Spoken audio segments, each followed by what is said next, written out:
You're such a failure, you can't even have kids. These harsh words from my in-laws pierced my heart. Yeah, they're right, agreed my husband, Ethan. I bit my lip hard, trying to endure this unbearable situation. My in-laws, still looking like they had more complaints, laughed mockingly at me. But then, Ethan suddenly let out a laugh. As he burst into laughter, all the relatives gathered around joined in with loud laughter. Surprised by Ethan and the relatives suddenly laughing, my in-laws' eyes widened in shock. Did everyone hear that? Ignoring my clueless in-laws, Ethan turned to the relatives. The relatives and I nodded in agreement. Huh? Finally realizing they were left out of the loop, my in-laws' faces filled with panic. This was my chance. A chance to fight back against my in-laws, who had tormented and insulted me for so long. I clenched my fists tightly. My name is Natalie. I'm 33 years old and work at a publishing house. As a child, my love for books was sparked by my single mother who used to read picture books to me.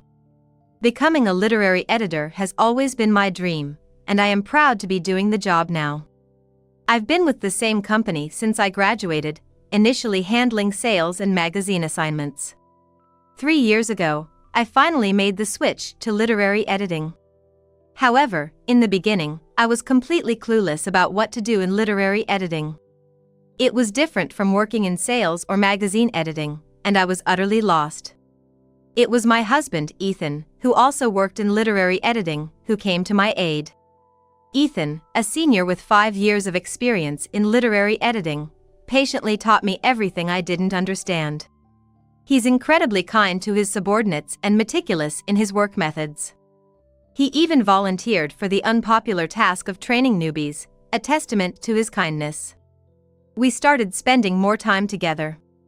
Naturally, we grew closer. Once, when Ethan invited me to dinner under the pretext of work consultation, we ended up having a great time and got drunk. Our meetings outside of work increased, and eventually, Ethan confessed his feelings for me. Feeling the same way, I was overjoyed and immediately accepted his proposal, marking the start of our relationship. A year later, he proposed, and we happily married. Even after marrying Ethan, I didn't quit my job. Editing is as busy as it sounds, with many working into the night. Even though we start a bit late in the morning, our working hours are significantly longer than other jobs. My mother, living far away, was initially worried, but when I told her how much I loved my job, she supported me, saying, "If you love it that much, keep at it even after marriage or having kids." Ethan felt the same, assuring me, "I understand, we're in the same field. It'll be fine."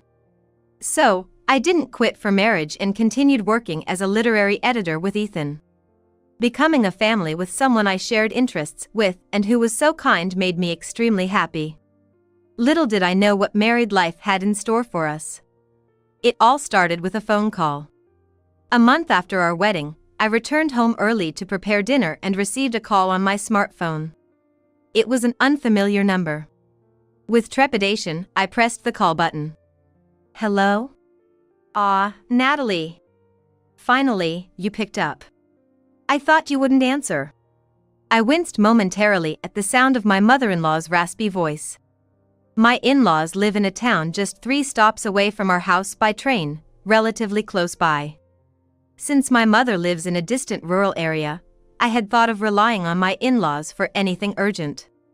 I've been calling you several times and you didn't answer. Sorry about that. I always switch my phone to silent mode when I get home, so I didn't notice the multiple calls from my mother-in-law. I had only met her twice before, during our pre-marriage introduction and the meeting of both families, and both times she appraised me with a scrutinizing look. That's why I reflexively became averse to her, avoiding any interaction until today. Anyway, Natalie. Do you know about that super popular cake shop near your house's train station? Cake? Oh yeah, it's often featured on TV. Exactly. I need you to buy a cake from there and bring it to me, right now. Now? I looked at the clock. It was 9:12 p.m. A cake shop wouldn't be open at this hour.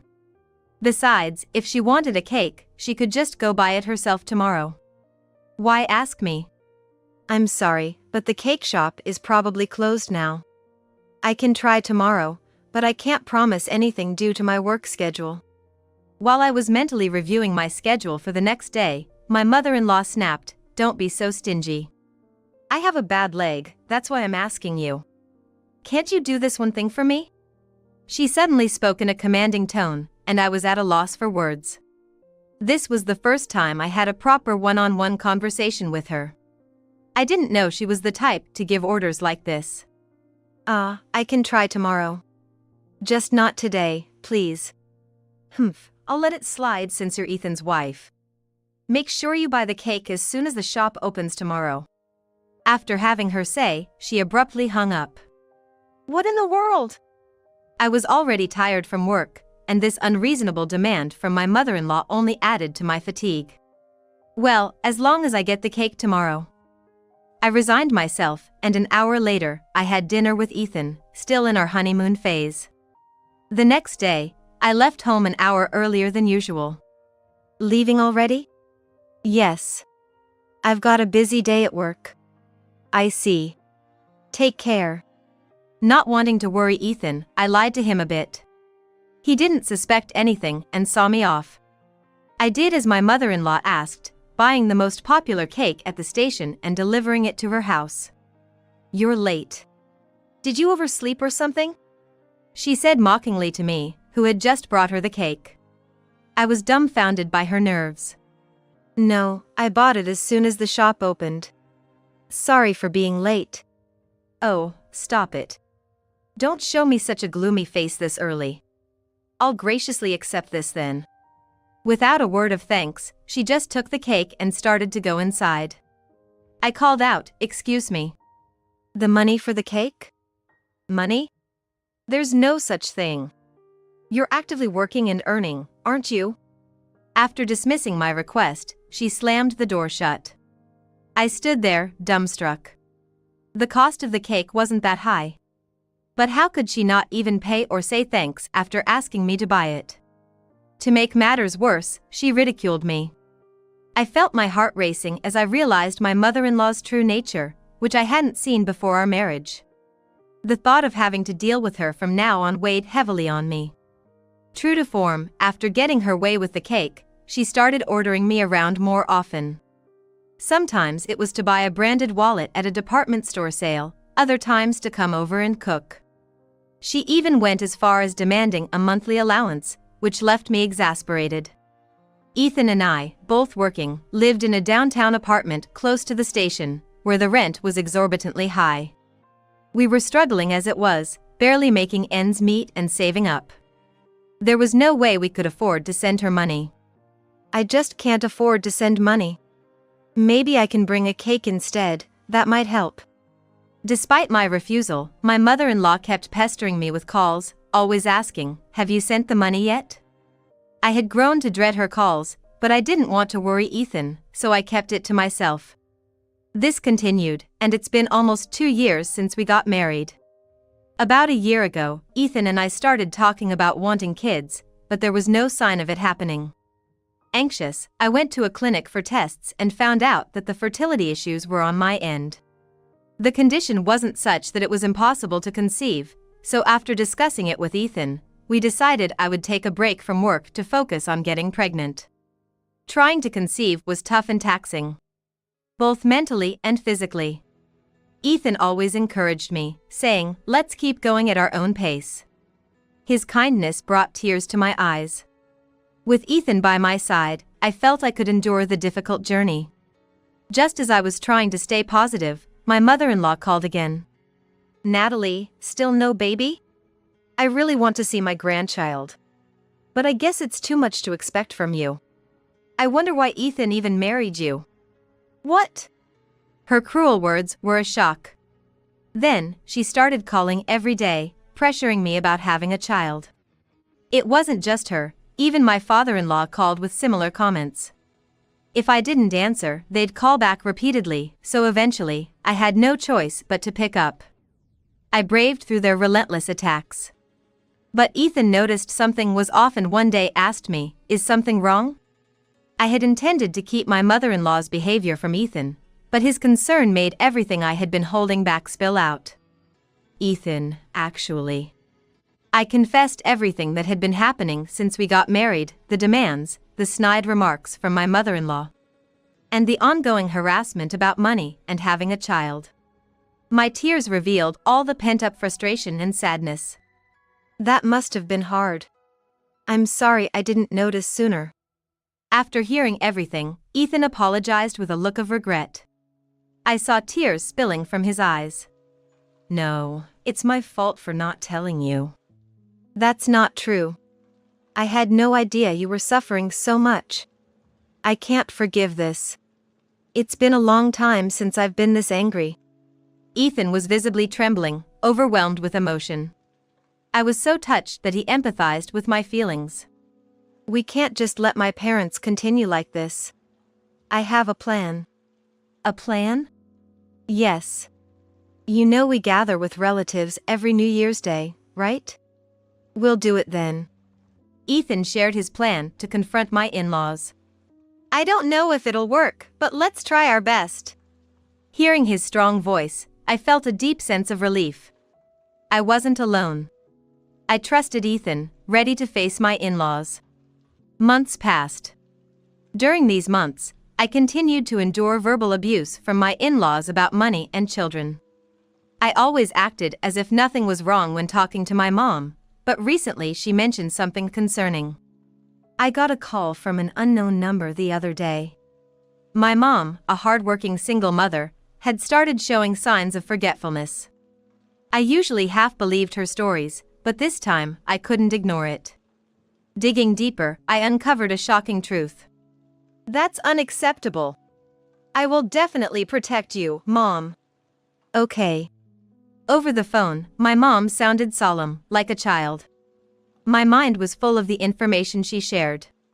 And so, life rushed by, and the new year arrived. Every New Year's Day, Ethan's family and relatives gather at his parents' house. This time, I went with Ethan, determined. By the time we arrived at Ethan's parents' house, his uncles and aunts and their families had already gathered, and we were the last to arrive. "Oh, Natalie, you're late. Not even helping and just being carefree." Despite Ethan being with me, my in-laws only directed their sarcasm at me. "Happy New Year. I hope it's a good one for all of us." Ignoring their sarcasm, I greeted them formally, which seemed to irritate my in-laws even more. Then I helped with the meal preparation and sat down at the table with the relatives. My father-in-law was handing out sweet wine to everyone. But I politely declined to drink it. Then, my in-laws glared at me and said, "What's the matter, Natalie? Got a problem? Not drinking the wine we offered? What kind of daughter-in-law does that?" I hadn't expected to be spoken to like this just for not drinking the wine, and in front of the relatives, I could only bow my head in shame.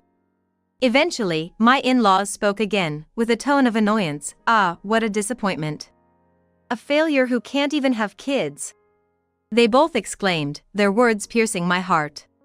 "Yeah, she's right," agreed Ethan, my husband, siding with his parents. I bit my lip hard, enduring the unbearable situation. My in-laws, still looking like they had more to complain about, laughed loudly and mockingly at me. But then, Ethan suddenly burst out laughing. As he did, the gathered relatives joined in with roaring laughter. Surprised by Ethan and everyone else suddenly laughing, my in-laws' eyes widened in shock. Did everyone hear that? Ignoring my clueless in-laws, Ethan turned to the relatives. Both the relatives and I nodded emphatically. "What?" Finally realizing they were being left out of the loop, my in-laws' faces filled with panic. This was my chance. A chance to strike back at my in-laws, who had been tormenting and insulting me for so long. I clenched my fists tightly. "Mom, Dad, didn't you know? Natalie's pregnant." "Pregnant?" Their eyes widened in disbelief. Knowing that I was infertile, they had constantly called me, urging me to hurry up and have kids. So, their shock at the news of my pregnancy was understandable. In truth, as Ethan said, I had discovered I was pregnant 3 months ago. Now, at 5 months, I had just entered the stable period of pregnancy. Ethan had apparently messaged his parents about it, but unsurprisingly, they hadn't noticed his message. They're only interested in what they want to do, Ethan had said. But still, to ignore a message from their own son. They had been saying how sorry they felt for Ethan because I couldn't have kids. Their inconsistency and lack of understanding made me sigh in disbelief. Announcing my pregnancy today had been prearranged with Ethan. Moreover, we had taken the initiative to inform the relatives about the harassment I had been receiving from my in-laws and had them on my side. So, the relatives already knew about my pregnancy, leaving my in-laws the only ones out of the loop. Ethan had pretended to side with his parents initially, just to provoke them. I'm sorry I couldn't tell you directly. I've been having a lot of morning sickness and couldn't visit much, I said. My in-laws recoiled in surprise. What's this all about? Hey, why are we the only ones who didn't know?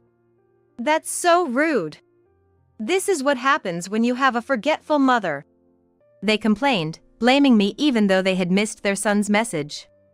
But what caught my attention more than being blamed was my mother-in-law's remark. How do you know my mother is forgetful? Huh? That's right. Earlier, my mother-in-law had said to me, you have a forgetful mother. My mom only recently started showing signs of dementia, and I hadn't told anyone but Ethan. It was odd that my mother-in-law knew about it. She shrugged her shoulders for a moment, then defiantly said, I just thought, considering it's your mom, maybe she's forgetful. But such an excuse doesn't fly with me. I looked at my in-laws and said, you two scammed my mother, didn't you? The word scam sent a chill through the room. Looking at them, I could see their faces twitch in panic. What's this all of a sudden? How dare you accuse us of being scammers? Natalie, I thought you lacked common sense, but this is just too much. They seemed to think I was bluffing, trying to maintain their composure. I almost pitied them for not being able to admit their guilt. I have proof. Look. I pulled a piece of paper from my bag. It was a copy of my mother's bank statement. Recently, my mom told me she got a call from an unknown number. I questioned her in detail. Since she's getting forgetful, I was always cautious about someone possibly taking advantage of her. We live far apart, so I don't get many chances to see her. I wanted to help her in any way I could. She told me that someone pretending to be from a credit card company called, demanding payment for an outstanding balance. My mom, with her diminished judgment, believed she really owed money and transferred a large sum to the account they gave her. And it wasn't just a few $100 or $1,000. It was tens of thousands of dollars. I immediately asked her to send me a copy of the bank statement from that time. When I saw it, I felt dizzy. The payee was clearly listed as Mindy Brown, my mother-in-law's name. My forgetful mom hadn't realized she was transferring money to her. Are you still going to deny scamming after seeing this? My mom said the credit card company asked for unpaid charges. But why would the payment go to you, Mindy? That's strange, isn't it? The relatives were all wide-eyed at my words. My in-laws were trembling. It seemed I had hit the mark. They were panicking, being caught in their scam. So what? Your mother was foolish enough to be scammed. Just one scam, and you're making such a big deal out of it. Even now, they refused to admit their guilt. As I was about to speak again, Ethan chimed in. It's not just once. Mom, Dad, you've done this scamming multiple times. I checked your phones earlier. There were many calls to numbers not in your contacts. Dozens a day. People don't usually call so many unknown numbers. This is proof you didn't just scam once. And another thing. Ethan continued. I got a bill from some unknown company claiming unpaid charges. I checked and was shocked. I'm listed as a co-signer on loans for you. What were you thinking, making your son a co-signer? You must have been splurging on luxury brands and gambling away money. Then, out of desperation, you scammed. Am I wrong? That's... Ethan's words seemed to hit home as both parents looked guiltily uncomfortable. And Natalie, you said they called you multiple times, harassing you, demanding you send money. It was all to pay off their debts, right? Do you realize how much she has suffered because of you? Ethan's voice shook with anger. Tears welled up in my eyes as I remembered all the mistreatment from my in-laws.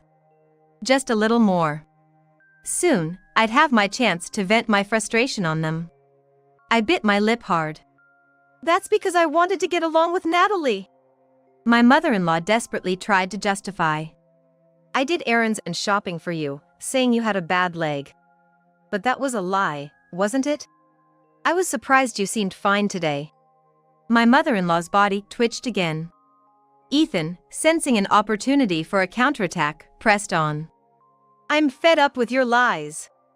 You've been using and ridiculing Natalie, enough is enough. We're cutting ties with you. It's too late to apologize now.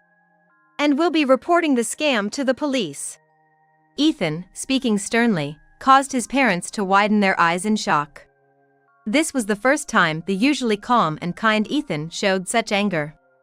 It must have been the same for his parents. What are you saying about calling the police, Ethan? We're family, aren't we? They desperately clung to Ethan, but he firmly cut them off. No, you're not my family. Not when you hurt the people I care about and commit crimes. His parents seemed to collapse on the spot, but finally left the house under the cold stares of the relatives. They probably won't come back today. Sorry everyone, for all this trouble on New Year's Day. Happy New Year! Ethan said cheerfully, and the New Year's celebration began. We decided not to bring up my in-laws again and just enjoy the start of the new year together. As promised, we reported my in-laws to the police, and they were promptly arrested. Their sentencing is yet to be decided. I hope they get the punishment they deserve, including for the harassment they caused me. It turns out their debts amounted to several million yen. Gambling and buying luxury items, they spent money recklessly, so there's no room for sympathy. They had even borrowed money from neighbors, who were exasperated when they talked about it. We apologized on behalf of my in-laws and sold their house to pay off the debts. That was the end of our involvement with them. I went on maternity leave, and Ethan was transferred. It was a good chance to get away from my in-laws. I was excited to start a new life with our child. A year after the child was born, I heard from relatives about my in-laws. They had been sentenced to 2 years in prison with suspended execution. Currently in their probation period, they lost their house to pay off debts and are living in a hotel, working various part-time jobs. They don't deserve sympathy after deceiving people and taking their money. They should work to the bone to make up for their actions. Hopefully, they'll reflect deeply on their upcoming prison time. Ethan, our child, and I were living happily together. No more calls from my in-laws. We were building a new family, laughing together.